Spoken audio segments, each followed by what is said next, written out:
হযরতে বাইজিদ বুস্তামি শিশুকালে গভীর রজনীতে মা ডাক দেয়, ওরে বাইজিদ আমাকে একটু পানি দাও, পানি দাও।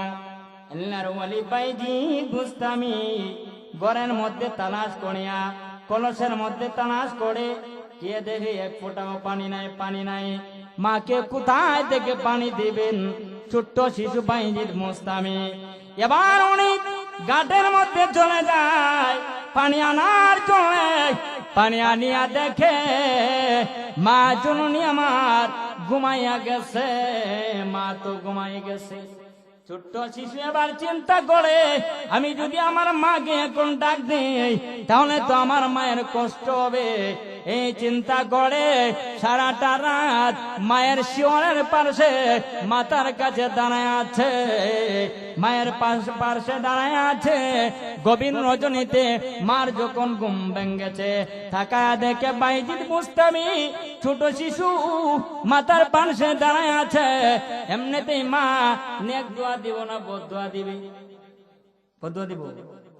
আল্লাহর দরবারে দোয়া করে, প্রভু গো আমার বাইজিদকে তুমি বিখ্যাত ওলি বানায়া দিও, আমার বাইজিদকে তুমি যুগ শ্রেষ্ঠ ওলি বানায়া দিও। জুড়ে বলি সুবহানাল্লাহ। দোয়া যখন করেছে কবুল হয়ে গেছে। ইতিহাসের কিতাব তালাশ করলে দেখা যায় আল্লাহ রাব্বুল আলামিন হযরতে বাইজিদ বুস্তামিকে যুগ শ্রেষ্ঠ ওলি বানায়া দিয়েছেন। জুড়ে বলি সুবহানাল্লাহ। তাহলে দেখা যায় মা যদি সন্তানের জন্য নেক দোয়া করে এটাও কবুল হয়, মা যদি সন্তানের জন্য বদদোয়া করে এটাও আল্লাহর দরবারে কবুল হয়ে যায়। এই জন্য রে সন্তানের দল মা বাবার সাথে সদ্ব্যবহার করতে হবে, মা বাবাকে কষ্ট দেওয়া যাবে না। তাই আল্লাহ বলেন ওয়াকাতা রাব্বুকা আল্লা তা'বুদু ইল্লা ইয়াহু ওয়া বিল ওয়ালিদাইনি ইহসানা। আল্লাহ বলেন ওগো নবীজি ওয়াকাদা রাব্বুকা আপনার রব আদেশ করেছেন আল্লাহ তা'বুদু ইল্লা ইয়া তোমরা আল্লাহ ছাড়া কারো ইবাদত করো না। ইবাদত চলবে আল্লাহর, যেহেতু আমাদের সৃষ্টিকর্তাই হলেন আল্লাহ। তারপর আল্লাহ বলেন ওয়া বিল ওয়ালিদাইনি ইহসানা এবং মা বাবার সাথে সৎ ব্যবহার। রাব্বুকা আল্লা তা'বুদু ইল্লা ইয়া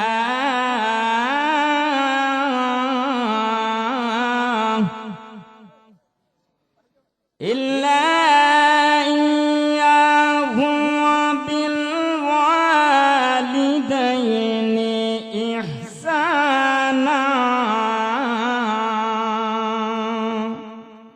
আল্লাহ বলেন নবীজিকে সম্বোধন করে বলেন আপনার রব নির্দেশ করেছেন আল্লাহ তা'বুদু ইল্লা ইয়া তোমরা আল্লাহ ছাড়া কারো ইবাদত করবে না।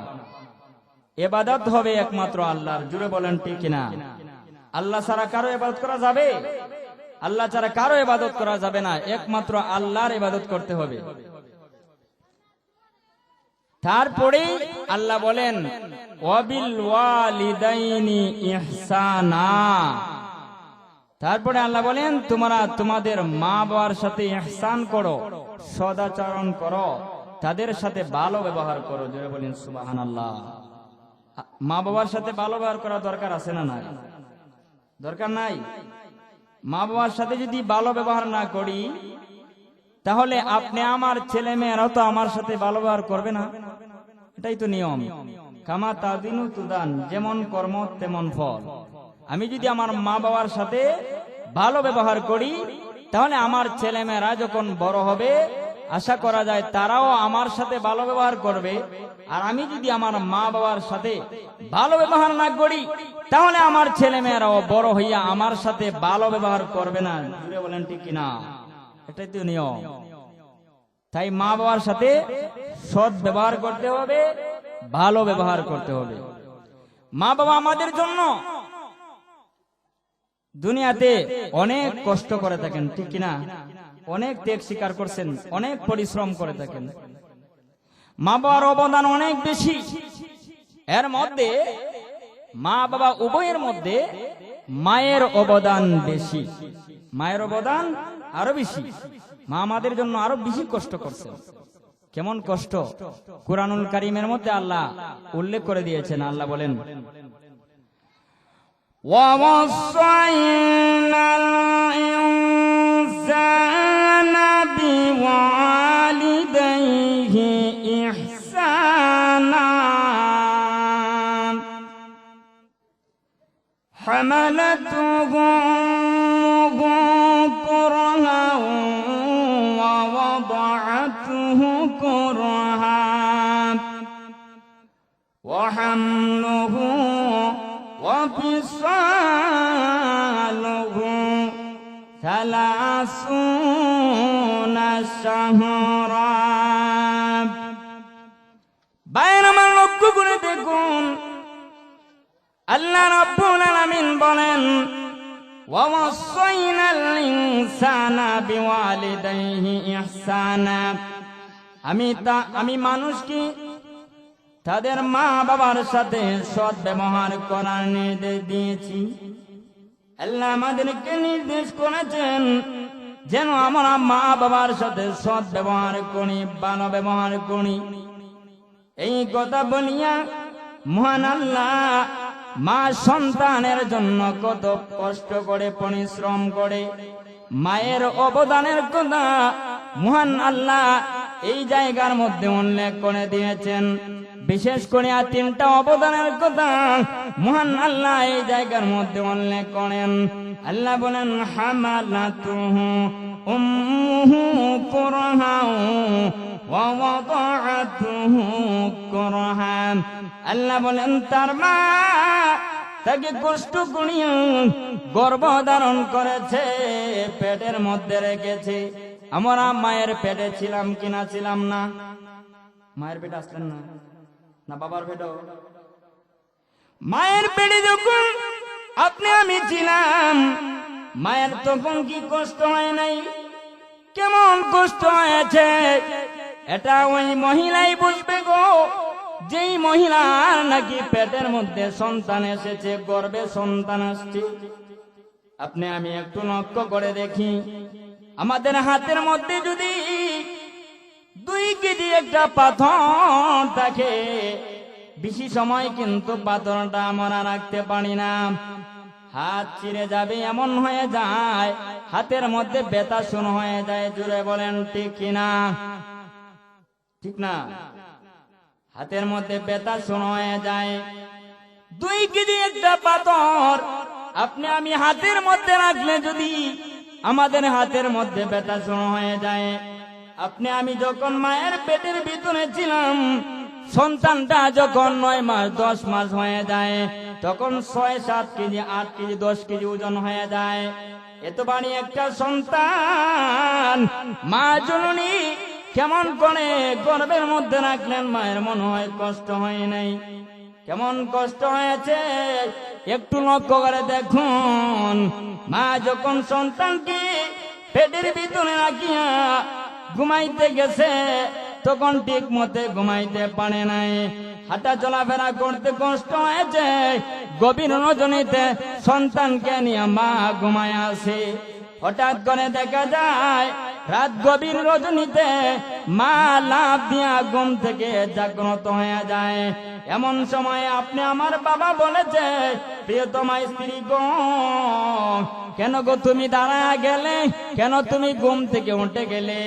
তখন দেখা যায় মা অনেক সময় চোখের পানি ছেড়ে দিয়া কাঁদছি আর বলেছে, হে আমার স্বামী, আপনাকে আমি বুঝাইতে পারবো না গো, আপনার সন্তান আমার পেটের মধ্যে, আপনার সন্তান আমার পেটের ভিতরে আমার কলিজায় আঘাত করেছে, যার কারণে আমি ঘুমাইতে পারছি না, আমার ঘুমাই কষ্ট হয়েছে। এমন অবস্থা মায়ের যায় কিনা যায় না? মা জননী সন্তানকে নিয়ে খানার মধ্যে বসেছে, কয়েক লোকমা খাওয়ার পরে হঠাৎ করে দেখা যায় মা খানা থেকে উঠিয়া দাঁড়ায়া যায়, কানার প্লেট রাখিয়া দাঁড়ায়া গেছি। আপনি আমার দাদি বলেছে, হে আমার বৌমা, আপনি কেন গো খানা থেকে এভাবে উঠে গেলেন, খাইবেন না? মা জননী বলেছি, হে শাশুড়ি আম্মা, আমার পেটের মধ্যে খিদা নাই, আমার পেটে ভোক নাই। আসলে কিন্তু মায়ের পেটে খিদা আছে, মায়ের ভোক আছে, তাহলে কেন দাঁড়ায় গেলেন? কারণ হইল এমন সময়ে সন্তান মায়ের কলিজার মধ্যে আঘাত করেছে, যার কারণে মা খাইতে পারে নাই। মা খানার প্লেট লাগিয়া দেখা যায় অনেক সময় দাঁড়ায় গেছে, এমন হয় কিনা হয় না? তাহলে বোঝা যায় মায়ের পেটে যখন আপনি আমি ছিলাম, মায়ের খুবই কষ্ট হয়েছে।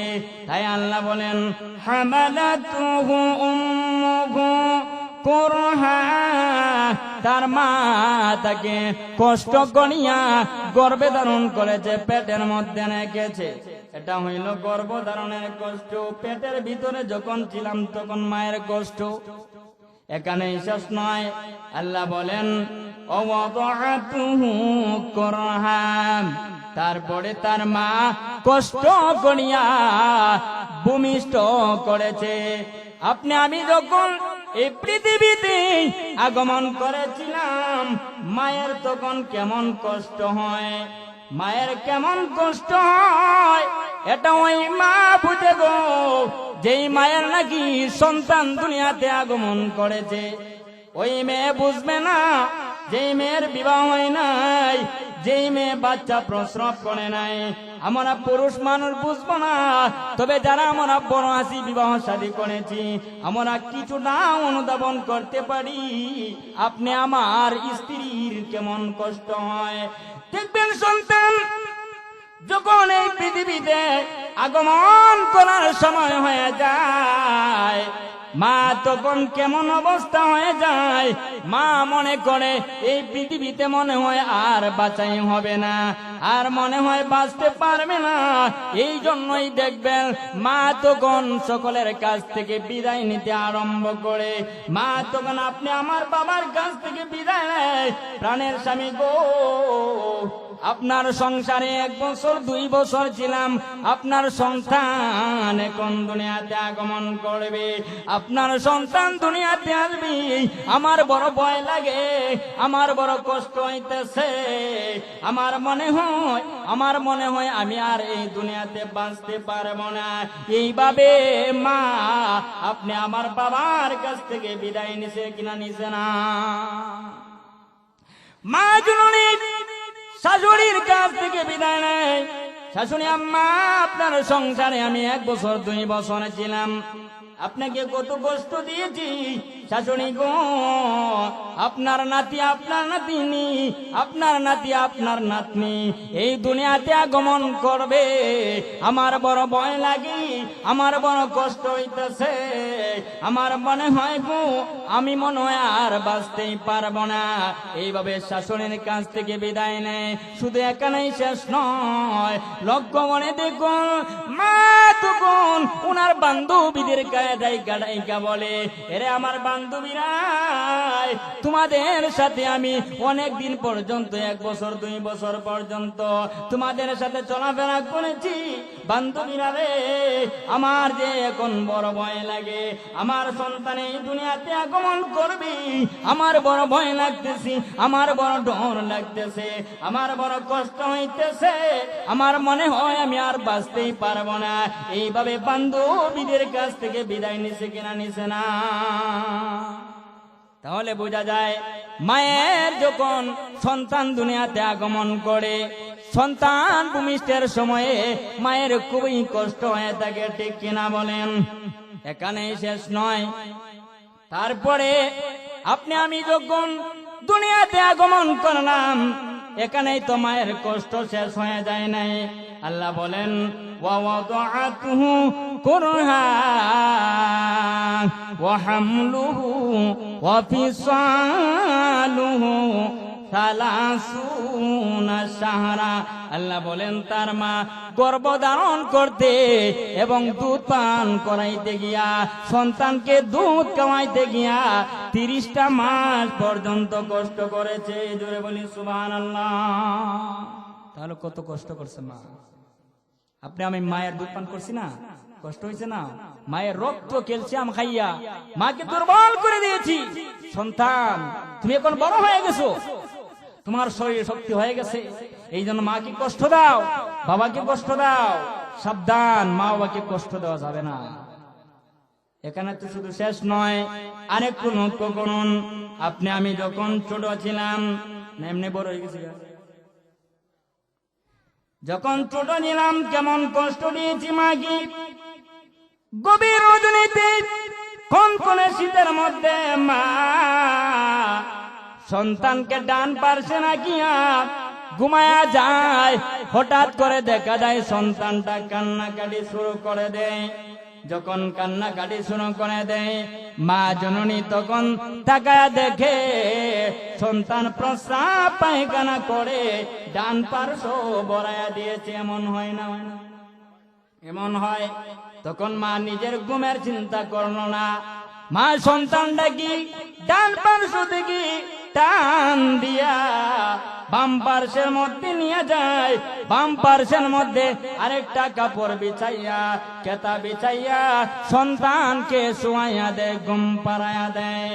মা যখন সন্তানকে বাম পার্শ্বে ঘুম পাড়াইয়া দেয়, এমনিতেই দেখা যায় মায়ের চোখ লাগতে না লাগতে, ঘুম আসতে না আসতে আবার দেখা যায় সন্তান কান্নাকাটি শুরু করে দিয়েছে। সন্তান অঙ্গা অঙ্গা করিয়া কান্দে। সন্তানের কান্না শুনিয়া মা জননী আবার ঘুম থেকে জাগ্রত হয়ে যায়। তাকায়া দেখে এবার সন্তানটা বাম পার্শ্বের মধ্যেও প্রস্রাব পায়খানা করিয়া বনায়া দিয়েছে। এবার সন্তানটাকে মা টান দিয়া মা নিজের বুকের উপরে শোয়াইয়া দেয়।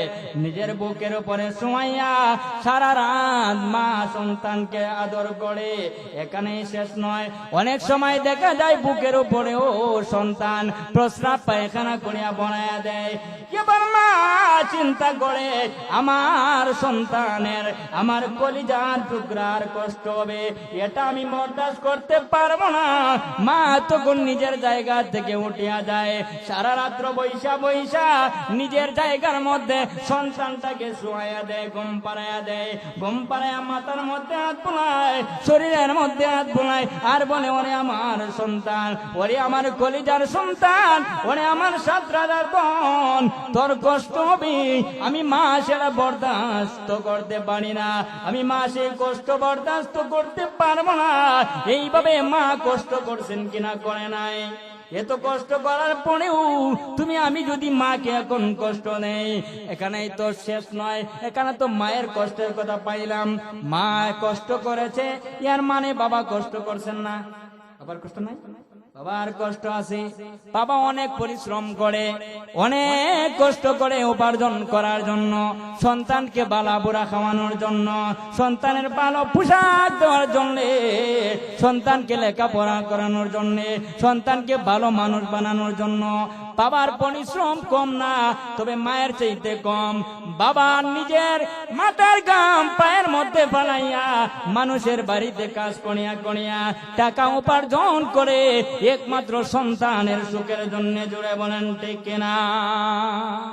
এখন যদি মা বাবাকে আপনি আমি কষ্ট দেই, তাহলে মা বাবা অবশ্যই আমাদের উপরে নারাজ হয়ে যাবেন, অসন্তুষ্ট হয়ে যাবেন। অসন্তুষ্ট হইব? মা বাবার কষ্ট দিলে সন্তুষ্ট হবে? অসন্তুষ্ট হয়ে যাবেন। আর যদি মা বাবা অসন্তুষ্ট হয়ে যায়, রাসূল আকরাম সাল্লাল্লাহু আলাইহি ওয়াসাল্লাম বলেন, তাহলে ওই সন্তানের উপরে আল্লাহ তাআলাও অসন্তুষ্ট হয়ে যান। জুড়ে বলেন নাউযুবিল্লাহ। আল্লাহ যদি কোন সন্তানের উপরে অসন্তুষ্ট হয়ে যায়, সে জীবনে মঙ্গল পাইবে না, সে কখনো নাজাত পাইতে পারে না। জুড়ে বলেন ঠিক কিনা? অবশ্যই পাবে না নাজাত। এই জন্য মা বাবার মনে কষ্ট দেওয়া যাবে না। মা বাবার সাথে সদাচরণ করতে হবে, মা বাবার সাথে ভালো ব্যবহার করতে হবে। মা বাবা আপনি আমার জন্য সবচেয়ে বড় সম্পদ দুনিয়াতে, বড় সম্পদ। এমন মায়ের মানুষ আর দুনিয়াতে পাবেন না। আপনি বিবাহ করছেন, আপনার স্ত্রী মায়ার হয়ে গেছে, না না, স্ত্রী কখনো মায়ের মতো হতে পারে না। আপনার শাশুড়ি আপনার মা হয়ে গেছে, আপনার মার মতো হতে পারবে না, কখনো সম্ভব না, এটা সম্ভবই না। এই জন্য মা বাবার সাথে সদাচরণ করবেন, মা বাবার নেক দোয়া নিবেন। আর যদি মা বাবাকে আমি কষ্ট দিই তাহলে বদ দোয়া নিয়ে নিব, ঠিক না? আর মা বাবা যেই দোয়াটা আল্লাহর দরবারে করেন, নেক দোয়া করলেও কবুল হয়, বদ দোয়া করলেও কবুল হয়, ঠিক না? অবশ্যই কবুল হয়। আমি যে হাদিস কান আপনাদের সামনে তিলাওয়াত করেছিলাম খুতবাতে, এই হাদিসে আল্লাহর রাসূল বলেন, একটু বন্ধ করেন, সালাসু দাওয়াতিন মুস্তাজাবাত লা শাক্কা ফীহিন্না দাওয়াতুল মাজলুম ওয়া দাওয়াতুল মুসাফির ওয়া দাওয়াতুল ওয়ালিদি আলা ওয়ালাদিহি। আল্লাহর নবী বলেন, তিন ব্যক্তির দোয়া আল্লাহ তাআলার দরবারে ডাইরেক্ট কবুল হয়ে যায়। লা শাক্কা ফীহিন্না, ওই তিন ব্যক্তির দোয়া যে আল্লাহ তাআলার দরবারে কবুল হবে তার মধ্যে বিন্দু পরিমাণেও সন্দেহ নাই। কোন তিন ব্যক্তির দোয়া? এক নম্বরে হাদিসে নবী জানায় দেন, দাওয়াতুল মাজলুম, মাজলুম ব্যক্তির দোয়া। এক নম্বর মাজলুম ব্যক্তির দোয়া। মাজলুম কে? যার উপরে অন্যায়ভাবে জুলুম করা হয়, সেই মাজলুম। দুনিয়াতে এমন মানুষ নাই যে অন্যায়ভাবে একজন কষ্ট দেয়। আপনার গায়ে শক্তি আছে, আমার গায়ে শক্তি আছে, আমার টাকা আছে, এই জন্য দেখা যায় একজন দুর্বল হওয়ার কারণে তার অর্থ সম্পদ নাই, তার গোষ্ঠীর ক্ষমতা নাই, এই জন্য দেখা যায় অন্যায়ভাবে অনেকের জায়গা জমি দখল করে। এমন আছে না? জায়গা জমি দখল করে নিয়ে আসে। দেখা যায় তার ক্ষেতের আইল কাটিয়ে, আমাদের ভাষায় বললাম আইল কাটিয়ে দেখা যায় 2 হাত 3 হাত ঢুকাই দিছে তার ক্ষেতের ভিতরে। ক্ষমতাশীল তো, সে কথা বলতে পারতেছে না, আপনার পাশে একজন দুর্বলের ঘর, আপনি সবল হওয়ার কারণে আপনার ঘরের পানি সম্পূর্ণ তার ঘরের ভিতরে। এভাবে কষ্ট দেয় না একজন। এই যে কষ্ট দিলেন, সে হয়তো আজকে দুর্বল, এই দুর্বলের যে সে আপনার সাথে পেরে উঠতে পারতেছে না, ওই যে যাকে আপনি কষ্ট দিলেন সেই হইল মাজলুম। ওই মাজলুম যখন আল্লাহর কাছে দোয়া করে, রাসূল পাক সাল্লাল্লাহু আলাইহি ওয়াসাল্লাম বলেন ডাইরেক্ট আল্লাহর দরবারে কবুল হয়ে যাবে। মাজলুমের কান্না মিট যাবে না। মাজলুম ব্যক্তি যখন চোখের পানি ছেড়ে দিয়া কান্দে, প্রভু গো, আজকে আমি দুর্বল হওয়ার কারণে আল্লাহ সে আমাকে অত্যাচার করতেছে, আমার জমি দখল করেছে, আমাকে আঘাত করেছে, আল্লাহ আমাকে কষ্ট দিয়েছে। প্রভু গো, আমি দুর্বল হইতে পারি, আল্লাহ তুমি তো দুর্বল না, আল্লাহ তোমার কাছে বিচার দিয়ে দিলাম। প্রকৃতপক্ষে যদি কোনো মাজলুম এইভাবে চোখের পানি ছেড়ে দিয়া আল্লাহর দরবারে যদি কান্নাকাটি করে, দোয়া করে, আল্লাহর কসম করে বলতে পারি, আল্লাহর কসম একবার না, 2 বার না, 100,000 বার বলে বলতে পারি, ওই মাজলুমের কান্না আল্লাহর দরবারে ডাইরেক্ট কবুল হয়ে যাবে। কারণ আল্লাহর নবী বলেন, মাজলুম যখন চোখের পানি ছেড়ে দিয়ে আল্লাহর দরবারে কান্দে, তখন আল্লাহ এবং ওই মাজলুমের মধ্যে কোনো পর্দা থাকে না, কোনো বাধাবাধকতা থাকে না, ডাইরেক্ট ওই দোয়াটা আল্লাহর দরবারে কবুল হয়ে যায়। এই জন্য মাজলুমের বদদোয়া থেকে বাঁচতে হবে। আল্লাহ রাসূল বলছেন, ইত্তাকি দাওয়াতাল মাজলুম, মাজলুমের বদদোয়াকে ভয় করো, মাজলুমের বদদোয়া থেকে তুমি বেঁচে থাকো, কারণ তার দোয়া ডাইরেক্ট কবুল। 1 নম্বর মাজলুম ব্যক্তির দোয়া। 2 নম্বর হইল দাওয়াতুল মুসাফির, মুসাফির ব্যক্তির দোয়া। মুসাফিরের মাসলা বলতে গেলে অনেক সময়ের দরকার, সংক্ষেপে বলি।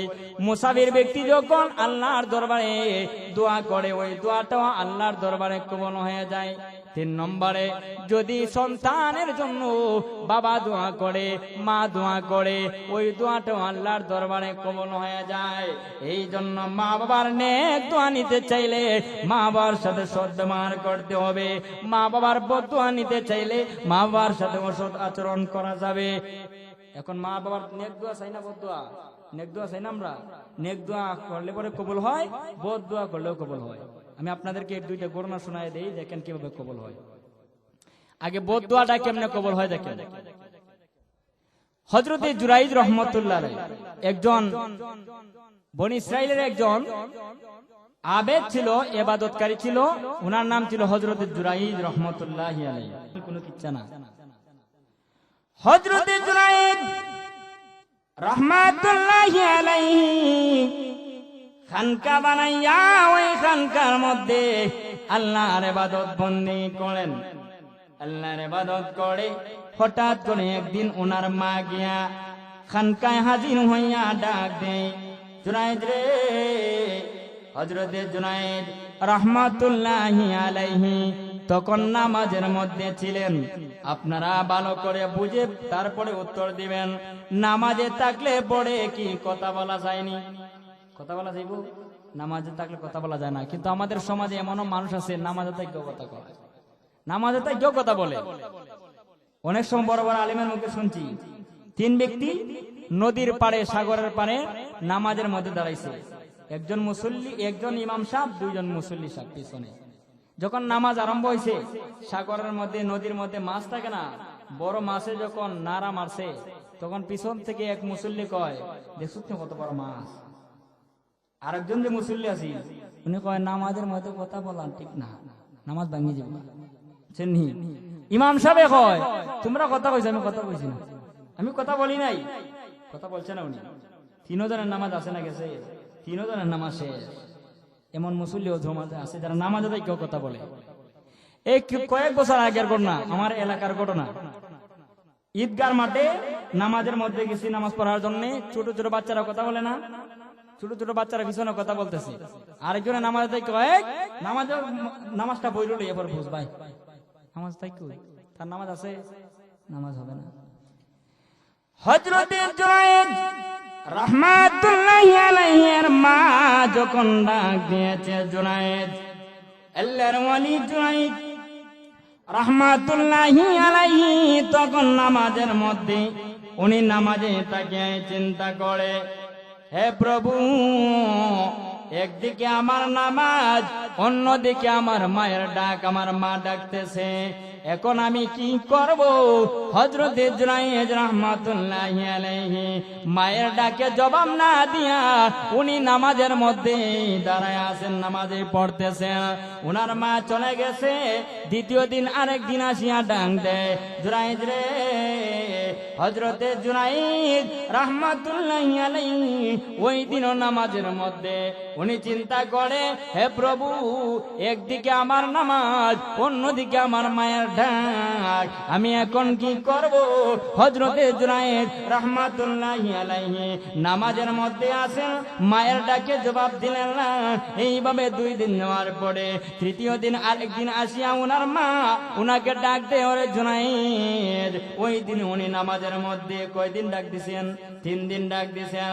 আল্লাহর ওয়ালি জুনায়েদ রাহমাতুল্লাহি আলাইহি নামাজের মধ্যে তাকিয়া চিন্তা করে, প্রভু, একদিকে আমি নামাজে, অন্যদিকে আমার মা আমাকে ডাকে, উনি নামাজের মধ্যে আছেন, মায়ের ডাকে সাড়া দিলেন না। এইবার মা একটু কষ্ট পাইছে। মা কষ্ট পাইয়া আল্লাহর দরবারে দোয়া করেছে, প্রভু গো, আমার সন্তান জুনায়েদকে তুমি খারাপ মহিলার মুখ না দেখাইয়া মরণ দিও না। জোরে বলি নাউযুবিল্লাহ। আমার সন্তানকে খারাপ মহিলার মুখ না দেখাইয়া মরণ দিও না। মায়ের দোয়া তো কবুল, আল্লাহর কাছে কবুল হয়ে গেছে। ওই এলাকার মধ্যে একজন খারাপ মহিলা ছিল, হযরতে জুনায়েদ রাহমাতুল্লাহি আলাইহি উনি তো একজন আল্লাহর ওয়ালি। এলাকার মধ্যে যদি ভালো মানুষ থাকে তাহলে তার সুনাম এলাকায় ছড়িয়ে পড়ে, ঠিক কিনা? দেখবেন বড় আলেম হইলে আপনাদের এলাকার আল্লামা ফজলুর রহমান সাহেব এমন কোন মানুষ আছে ওনারা চিনে না? সবাই চিনি। এত বড় একজন আলেম, আরো অনেক আলেম আছে, সবার নাম না হয় না বললাম, একজনের কথাই বললাম। ওনার সুনাম এলাকার মধ্যে আছে না নাই? ওনার নাম মানুষের নেয় না নেয় না? মানুষেরা কিন্তু নাম নেয়। আল্লাহর ওয়ালি হযরতে জুনায়েদ উনি এক একজন আবেদ আল্লাহর ইবাদত করে, মানুষেরা ওনার সুনাম গায়, মানুষেরা ওনার সুনাম বলে। ওই খারাপ মহিলা লোকদের কাছে গিয়ে বলে, তোমরা যে বলো আল্লাহর ওলি জুনায়েদ, আমি যদি ইচ্ছা করি, আমি চাইলে তার সাথে খারাপ কাজ করতে পারি। জুড়ে বলি নাউজুবিল্লাহ। এই কথা বলে ওই মহিলা আল্লাহর ওলি হযরতে জুনাইদের কাছে গিয়ে হাজির হয়ে গেছে। আল্লাহর ওলি জুনাইদ রাহমাতুল্লাহি আলাইহি এর কাছে হাজির হইয়া খুব প্রস্তাব দিয়েছে, কিন্তু উনি তো একজন আল্লাহর বান্দা, ইবাদতকারী বান্দা, সাধারণ কোন বান্দা না। ওই আল্লাহর বান্দা জুনাইদ রাহমাতুল্লাহি আলাইহি ওই মহিলার সাথে খারাপ কাজ করলেন না। না করার কারণে ওই মহিলা একজন বকরির রাখালের সাথে গিয়ে খারাপ কাজ করছে। জুড়ে বলি নাউজুবিল্লাহ। যেই মাত্র খারাপ কাজ করেছে, কয়েক মাস যাওয়ার পরে যখন তার গর্ভ থেকে একটা সন্তান দুনিয়াতে চলে আসছে, একটা বাচ্চা যখন চলে আসছে, ওই ব্যক্তি ওই মহিলা ওই বাচ্চাকে নিয়ে যখন গিয়া মানুষের কাছে হাজির হয়েছে, এবার ভালো করে বুঝেন, মানুষেরা তারে সম্মান বলবে না, ধিক্কার জানাবে। ধিক্কার জানাইতো না? মানুষেরা কইব আহলান সাহলান, আসেন, আপনাকে স্বাগতম, আপনি কোথায় বাচ্চা পাইছেন বলবে, নাকি জুতা পিটা করবো? জুতা পিটা করবে। তারা মানুষের ভালোবাসবে না। হে মহিলা, কোথায় পাইলে ও বাচ্চা?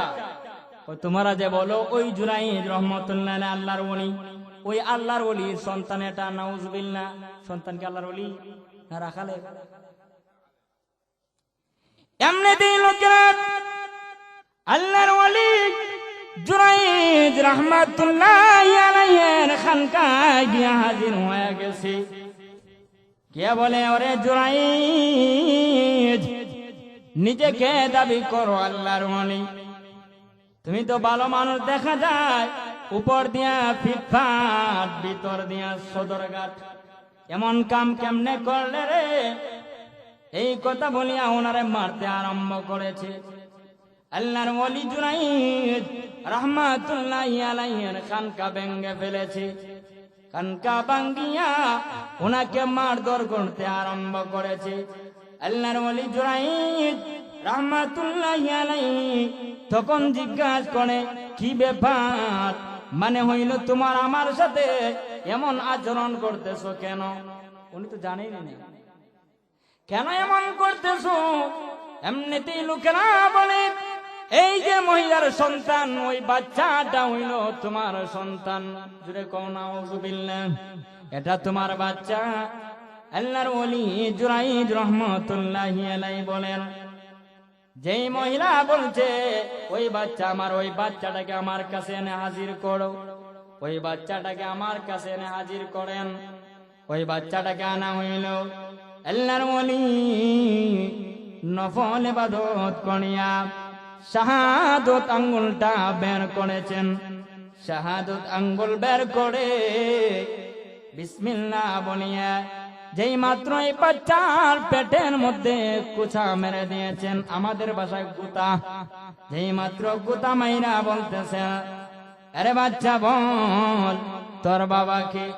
বলেন তো দেখি, নব্য শিশু, যেই শিশু দুনিয়াতে শুধুমাত্র ভূমিষ্ঠ হয়েছে, এই শিশু কি কথা বলতে পারবেনি? পারবে? কথা বলার তো কথা না। হাদিস শরীফের বর্ণনায় আসছে, তিনটা শিশুকালে যেই বয়সে কথা বলার কথা না, এই বয়সে কথা বলছে। এর মধ্যে একজন হইলেন হযরতে ঈসা রূহুল্লাহ। হযরত ঈসা আলাইহিস সালামের কি বাবা ছিল? বাবা ছিল না। হযরত ঈসা নামের বাবা ছিল না। বাবা যারা যখন দুনিয়াতে আগমন করেছেন, মানুষেরা ওনার মাকে বর্তসনা করতে আরম্ভ করছে। হে মরিয়ম, তুমি কি কাজ করলে? তোমার বাবাও ভালো ছিল, তোমার মাও ভালো ছিল, কিন্তু তুমি কি কাজ করলে গো মরিয়ম? লম্বা কথা সংক্ষেপে বলে দেই। আল্লাহ ওনাকে জানায়া দিয়েছিলেন কথা না বলার জন্যে। হযরতে মারিয়াম আলাইহিস সালাম তখন ওনার সন্তানের দিকে ঈসা রুহুল্লাহর দিকে আঙ্গুল দিয়ে ইশারা করছে, মানে আমি কথা বলবো না, আমার সন্তান কথা বলবে। মানুষেরা কয়, মরিয়ম গো, তোমার কি মাথা খারাপ হয়ে গেছে? এই শিশু বাচ্চা আব্দুল্লাহর শিশু কেমন করে কথা বলবে? আপনারা বলেন তো দেখি, আল্লাহ যদি ক্ষমতা দেয়, শিশু বাচ্চা দিয়া কথা বলাইতে পারবেন কিনা? পারবেন না। হযরত ঈসা রূহুল্লাহ সেদিন জবাব দিয়েছিলেন, ইন্নী আব্দুল্লাহ, আমি হইলাম আল্লাহর বান্দা। আতানিয়াল কিতাব, আল্লাহ আমাকে কিতাব দান করেছেন। এইভাবে একটা ভাষণ দিয়ে দিয়েছিলেন। সুবহানাল্লাহ। ঈসা নবী সেদিন শিশুকালে কথা বলেছিলেন, আরেকটা বাচ্চায় কথা বলেছিল, সেই দিকে যাব না। একটা বাচ্চা কথা বলছে, হাদিস আছে, সংক্ষেপের জন্য যাব না। এবার আসেন জুনায়েদ রহমাতুল্লাহি আলাইহি, যেই মাত্র এই শিশুর শরীরের মধ্যে শাহাদত আঙ্গুল দিয়া কুসা মেরে দিয়েছেন, আর বলছেন, ওরে বাচ্চা, বল তোর বাবাকে। এমনিতে আল্লাহ কুদরতি ভাবে ওই শিশুর জবান খুলে দিয়েছেন। ওই বাচ্চারা আজ্ঞা বলে, আপনি আমার পিতা না, ওই রাখান হইল আমার বাবা। জোরে বলেন সুবহানাল্লাহ। আল্লাহ ওনাকে ইবাদত করলেন।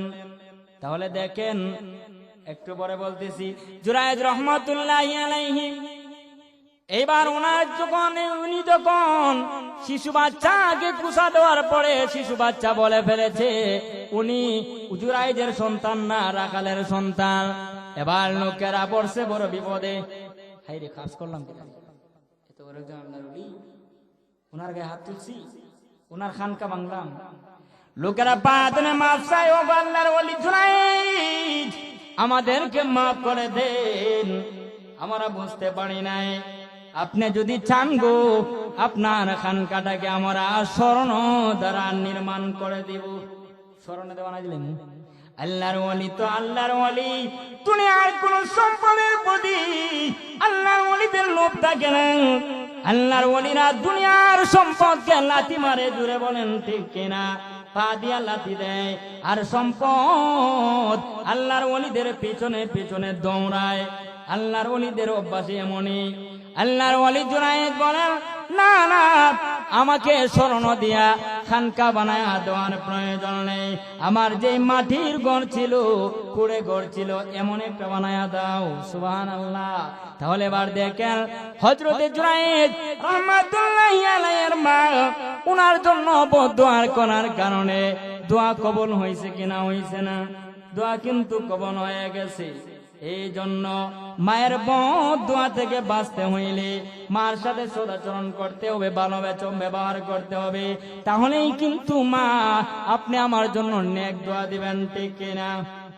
মায়ের নেক দোয়া পাইয়া অনেকেই কিন্তু দুনিয়াতে সফল কাম হয়ে গেছি। হইছে না? হযরত বাইজিদ বুস্তামি রাহমাতুল্লাহি আলাইহির ঘটনা, প্রসিদ্ধ ঘটনা, অনেকে জয়ে বলছে, আবার অনেক কিতাবে তো আমরা পাইছি, বলতে পারি। হযরত বাইজিদ বুস্তামি শিশুকালে গভীর রজনীতে মা ডাক দেয়, ওরে বাইজিদ, আমাকে একটু পানি দাও, পানি দাও। আল্লাহর ওলি বাইজিদ বুস্তামি ঘরের মধ্যে তালাশ করিয়া, কলসের মধ্যে তালাশ করে গিয়ে দেখে এক ফোঁটাও পানি নাই, পানি নাই। মাকে কোথায় থেকে পানি দিবেন? ছোট্ট শিশু বাইজিদ বুস্তামি।